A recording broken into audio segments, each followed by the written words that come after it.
Bonjour à tous, bienvenue dans la vidéo 2.2 sur comment commencer la couture historique et aujourd'hui on va parler du matériel utile ou pas.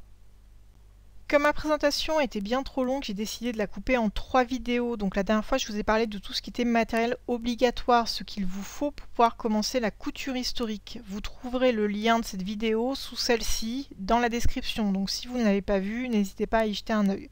Mais aujourd'hui, je vais parler de tout ce qui est matériel plutôt utile. Donc ce que j'entends par là, c'est-à-dire que c'est les choses dont vous pouvez vous passer, mais en réalité, ils vont vous faire gagner beaucoup de temps, d'énergie et même des fois d'argent. Donc c'est entre nous, si jamais vous pouvez vous le permettre, j'aurais tendance à vous dire de l'acheter.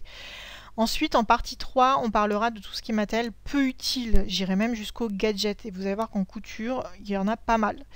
La prochaine fois, on parlera de tout ce qui est comment choisir ce matériel qui coûte cher, parce qu'en fait on reviendra sur quelques éléments qu'on aura vu dans les vidéos précédentes, donc vidéo 1 et vidéo 2, et puis je vous expliquerai comment prendre quelque chose qui va vous durer potentiellement toute la vie, et surtout comment choisir quelque chose qui correspondra à vos besoins, parce que vous verrez qu'en couture historique, parfois les besoins ne sont pas exactement les mêmes qu'en couture classique.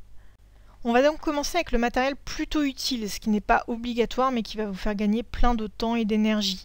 Par contre, comme vous allez le voir, il y a des choses qui coûtent assez cher et puis d'autres qui prennent pas mal de place. Donc c'est quand même des choses qu'il faut que vous preniez en compte avant de décider si vous l'achetez ou si vous ne l'achetez pas. On va commencer avec quelque chose qui coûte très cher et qui en plus prend beaucoup de place, la machine à coudre. Mais comme je disais tout à l'heure, c'est quand même pas mal pratique parce que ça va vous permettre d'aller beaucoup plus vite pour faire vos créations. Malgré tout, elle n'est pas obligatoire. Pour rappel, elle a été inventée au milieu du 19e siècle, donc en fait, si vous voulez faire vos costumes 100% historiques et que vous faites des périodes avant celle-là, de toute façon, vous ferez vos costumes à la main. Maintenant, il y a beaucoup de reconstituteurs qui partent du principe que, vu que les points ne sont pas visibles, en fait, on s'en fiche, et ils vont simplement faire les finitions à la main, mais ils feront tous les assemblages à la machine à coudre, ce qui leur permettra de gagner vraiment énormément de temps. Donc là, ça va être à vous de décider si vous en prenez une ou si vous n'en prenez pas. Par contre, si jamais vous faites l'achat, il va falloir bien la choisir. Et ça, je reviendrai dessus dans la toute prochaine vidéo parce qu'il y a pas mal d'erreurs à ne pas faire si jamais vous voulez éviter de gaspiller de l'argent inutilement. Autre matériel plutôt utile, le mannequin de couture. J'avoue que si jamais j'avais un budget très serré ou vraiment un problème de place, j'opterais plutôt pour un mannequin qu'une machine à coudre parce que c'est quand même super utile et j'aurais beaucoup plus de mal à m'en passer que de la machine à coudre. Ça va me permettre d'assembler le costume directement dessus et de voir un petit peu, de le voir prendre vie et de voir un peu comment il tombe pour pouvoir faire les ajustements si jamais il y a besoin. En plus, si comme moi vous utilisez le moulage pour travailler et pas des patrons, dans ce cas-là, en fait, le mannequin, il est carrément même essentiel. Donc, par contre, c'est très important de très bien le choisir parce que, et vous le verrez dans la prochaine vidéo, il y a énormément de gadgets. Et donc, en fait, si jamais vous ne prenez pas directement le bon mannequin, et bien en fait, globalement, votre mannequin, il peut avoir une durée de vie de quelques mois au maximum. Donc, c'est pour ça, il faudra vraiment faire attention à très bien le choisir. Mais ça, on en parlera dans la prochaine vidéo. D'ailleurs, si jamais vous avez un mannequin, customisez-le. Alors la première chose à faire, c'est de lui mettre des rubans en fait que vous allez épingler pour suivre un peu les lignes principales du costume que vous allez faire. Donc ça va bien sûr dépendre des époques. Par exemple ici sur l'image, on voit très clairement la ligne de taille. Donc résultat, si jamais à un moment donné, quand vous assemblez votre costume, vous voyez que sur le mannequin, ça tombe pas juste, déjà vous pourrez vous poser des questions et corriger les problèmes assez rapidement. Autre chose, les bras, c'est très simple d'en fabriquer, il y a plein de tutoriels sur internet et ça vous permet, une fois que vous passez le mannequin, enfin le costume sur votre mannequin, de voir un peu la forme du costume une fois qu'il sera terminé. Donc je suppose que vous avez des bras, donc forcément si vous rajoutez des bras aussi à votre mannequin, le costume ressemblera vraiment beaucoup plus à la forme qu'il aura une fois porté par vous. Donc c'est un petit bricolage qui prend vraiment pas longtemps, il y a plein de tutos, n'hésitez pas, fabriquez-lui des bras et avec ces deux custos là déjà c'est des petits trucs qui prennent pas beaucoup de temps et alors qui coûtent quasiment rien et au moins qui vous permettront vraiment de gagner plein de temps derrière. Passons maintenant au pistolet à colle dans le genre très utile. Alors moi j'aurais tendance à vous conseiller de ne pas l'acheter pour commencer, et puis si jamais un jour vous avez besoin de faire un chapeau ou bien de faire des petits accessoires, alors là le pistolet à colle deviendra votre meilleur ami. Alors bien sûr c'est absolument pas historique, mais il y a vraiment possibilité de l'utiliser sur des parties qui ne seront pas visibles. Donc ça dépend de la période, ça dépend de ce que vous faites dans les faits, mais en fait c'est un achat qui coûte pas très cher et qui peut vraiment être très utile et très pratique. Autre petite chose qui coûte quasiment rien et qui est bien pratique, c'est le découvite. Alors vraiment vous pouvez vous en passer, hein, une petite paire de ciseaux ça fait aussi l'affaire, mais si des fois vous avez des grandes longueurs à découdre, et ça arrive très souvent qu'on se trompe de sens, de manche, de genre de choses, et bien dans ce cas là le découvite peut être vraiment très pratique. Par contre il faut bien l'utiliser parce que c'est aussi potentiellement un outil qui peut vous ruiner un costume. Ça arrivait à peu près à tous les costumiers, même des gens assez calés, de se tromper de côté et puis de mettre en fait le côté pointu sur le dessous du costume que vous voulez découdre, et résultat en fait il entaille carrément le costume sur toute la longueur de la couture. Donc vraiment si jamais un jour vous en utilisez un, faites attention, il faut un peu tirer d'abord sur la couture pour bien desserrer les points, et ensuite il faut bien mettre la partie avec la boule sur le dessous du costume et pas sur le dessus. Et si jamais vous faites ça, normalement si vous y allez tout doucement, vous allez découdre très vite et puis le costume sera totalement sauf. Donc vraiment voilà, petit outil bien pratique, mais surtout attention à son utilisation. Si jamais un jour vous devez faire des corsets, achetez une pince pour le métal, parce qu'en fait les balènes métalliques des corsets, comme le nom l'indique, sont en métal. Donc en fait si jamais vous n'avez pas une bonne pince qui vous permette de couper facilement les balènes, vous risquez de les tordre et de leur donner une mauvaise forme. Donc achetez-en plutôt une bonne dans les magasins de bricolage, ça se trouve très bien. Si jamais un jour vous vous mettez à faire des bijoux ou bien des petits accessoires ou un travail vraiment très précis, dans ce cas-là, moi je vous conseille d'investir dans un jeu de petites pinces. Ça coûte pas très cher et puis en fait ça vous sera utile sur plein d'autres choses. Donc vraiment un achat, ce serait dommage de se priver. Vous pouvez aussi acheter un pied plisseur pour ajouter sur votre machine à coudre. Si jamais vous faites du 18e, du 19e ou de la belle époque, ça peut être franchement pas mal parce que ça vous fait des petits plis bien plus jolis et puis vraiment très réguliers. Par contre, avant de faire le moindre achat, vérifiez bien que votre machine à coudre accepte les pieds plisseurs de ce genre-là, parce que certains modèles ne l'acceptent pas. Et puis des fois, vous pourriez avoir des surprises parce qu'en fait, il y a des machines à coudre qui le font peut-être déjà. Donc vérifiez votre manuel de machine à coudre, lisez-le avant d'acheter quoi que ce soit de ce genre-là.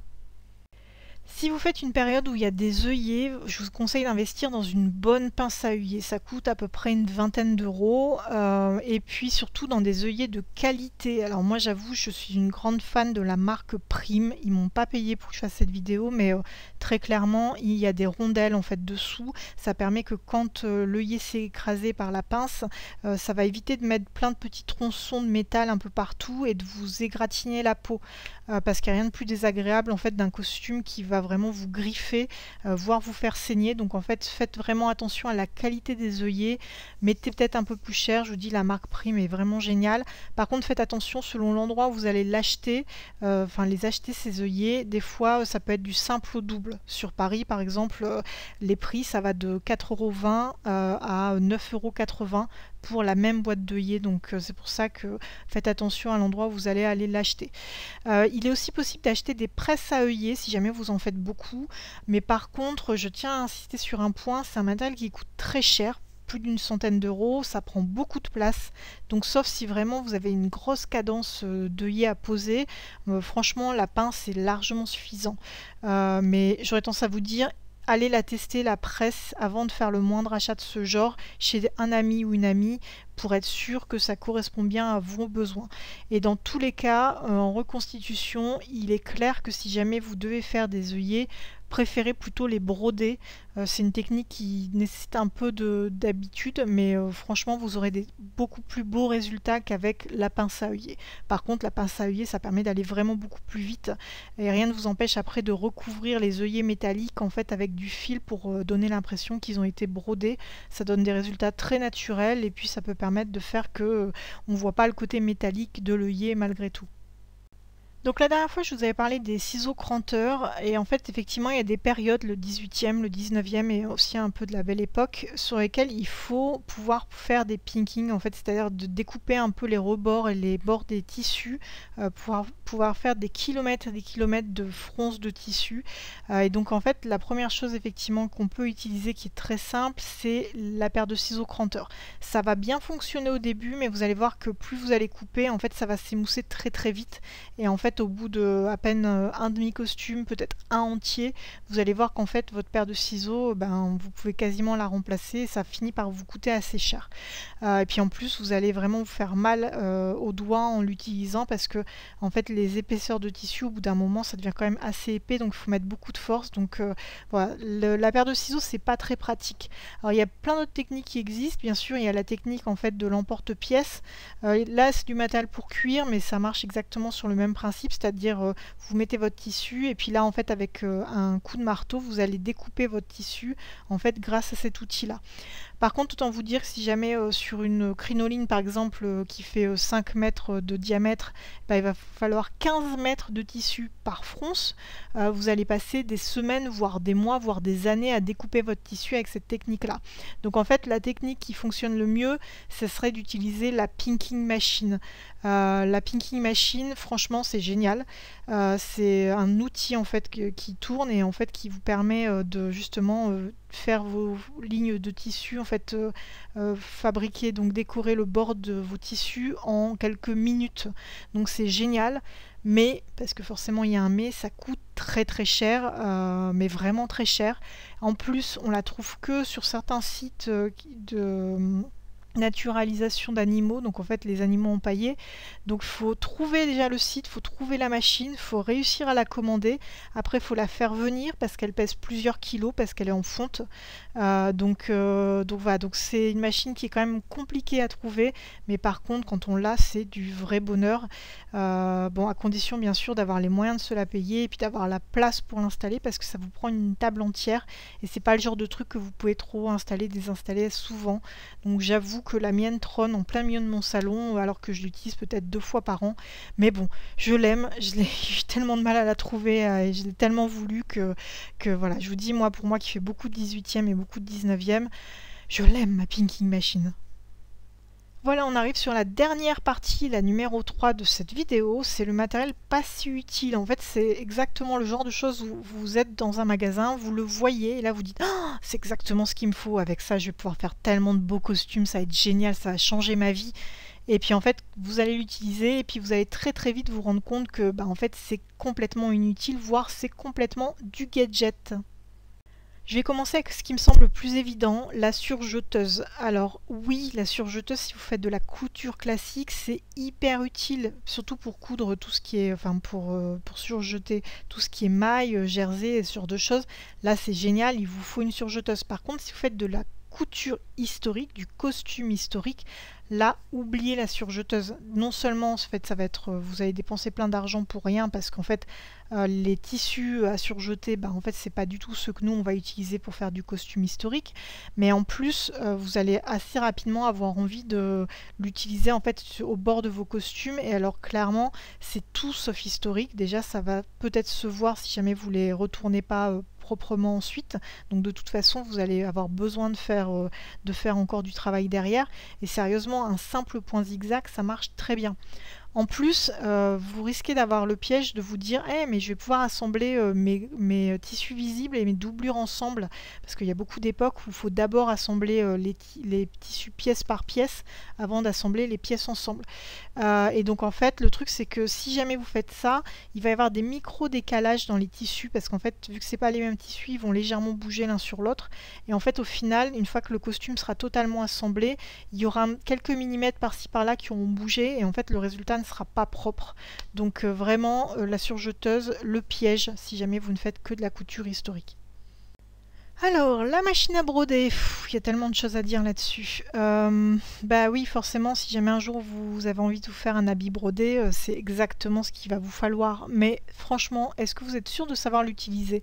Parce qu'en fait, j'ai plein de gens que je connais qui en ont, et en fait je connais que 2 personnes qui savent l'utiliser vraiment, parce qu'en fait dès qu'il s'agit de faire des motifs qui doivent se succéder, et souvent c'est le cas sur les vêtements, les costumes brodés, en fait c'est hyper compliqué à ajuster la broderie pour dire qu'elle tombe vraiment dans l'alignement de la précédente, et en plus en fait étonnamment ça prend beaucoup de temps à broder. Par exemple pour remplir un cadre il faut compter à peu près 20 minutes la plupart du temps, donc voilà, renseignez-vous, vérifiez que vous sachiez faire les motifs, vérifiez que ça correspond exactement à ce dont vous avez besoin, vérifiez plein de choses, allez la tester avant de l'acheter, et puis vérifiez bien que vous en ayez besoin et que vous ayez la compétence, parce que je vous dis, voilà, sans vouloir me vanter, je suis quand même plutôt calée en informatique, en dessin, en couture, et ben en fait moi j'ai fait la bêtise de m'en acheter une, ça m'a coûté un bras, et puis en fait au final